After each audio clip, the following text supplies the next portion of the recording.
สียลับฟ้าที่ทอดแก้วตาเคยพอกัน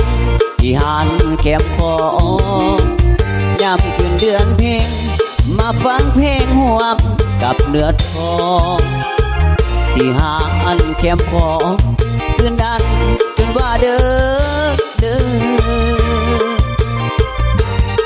นเศร้ามาสองเงาตักบาตรห่วมขันที่วัดมือนาโพนใส่ไอ้ยังบ่ลืม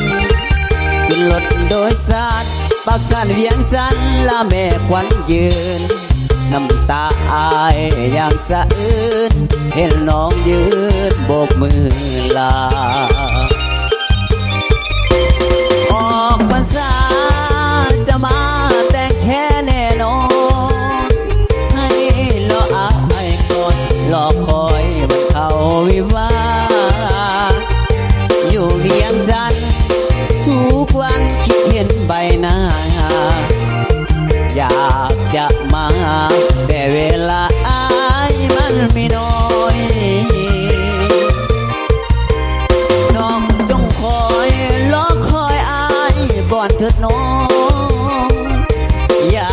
มนมองไปมองสายคนอื่น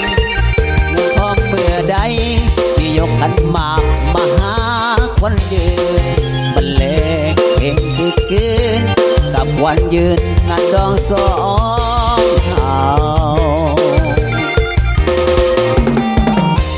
การแสดงวงดนตรีน้ำมุกดาหวานน้องอัดสดกลับดีอยู่บ้านสวนสวรรค์น้องสนใจติดต่อได้เด้อนัมเบอร์โทร22104852ติดต่อได้นะไอ้ดาวนุ่มมักหนาวหวานเนาะเอาเกียร์เลยเด้อนะทั้งในบ้านเพื่อน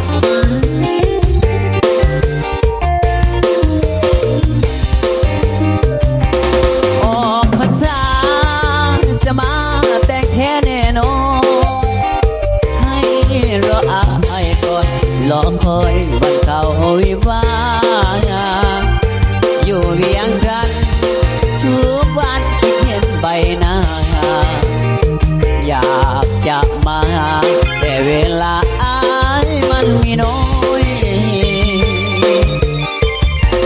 น้องจงคอยรอคอยอายก่อนเถิดน้อง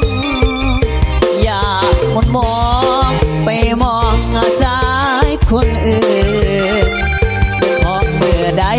ที่ยกฝันมากมาหาควันยืนบรรเลงเพลงคือคืนกับควันยืนงานดองสองเขา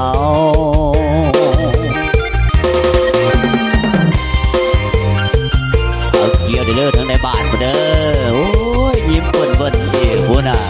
สงสัยยังได้เมียน้อยนะเนาะ